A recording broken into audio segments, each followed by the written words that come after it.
Egia da, teknologia beharrezkoa dela, ikasgela virtuala beharrezkoa dela online irakaskuntza batean, ezinbestekoa dira baliabide teknologiko pedagogikoak sortzea, baina beti ere teknologia jartzen dugu eredu pedagogiko eta metodologiko baten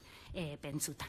Eta urrats horretan eta onlinerako saltu horretan eta Ibarrek eman zigun auspotze horretatik, ezinbestean aipatu behar dizut, 5 minutu honetan goi.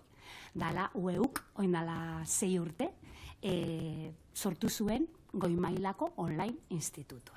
2019an sortzen da, UEUK ikusi zuelako, ez bakarrik UEUK, Eusko Jaurlaritzako Unibertsitate Sailburu Ordetza eta EHUko graduondoko eta etengabeko prestakuntzarako errektore ordetzak, hiru bandetako kanpo harreman eta lan kolegiatu bat izan zen, hiruren arteko apostu bat izan zen,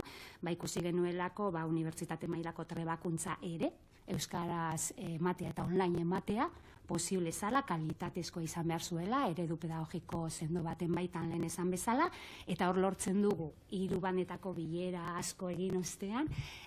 goi sortzea eta goi EHUren atxikitze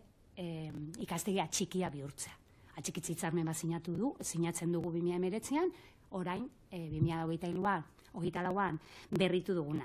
Eskaera oso zehatz izan zen, bai Eusko Jaurlaritzatik eta bai EHUtik, unibertsitate publikoa da nenean, jende ugari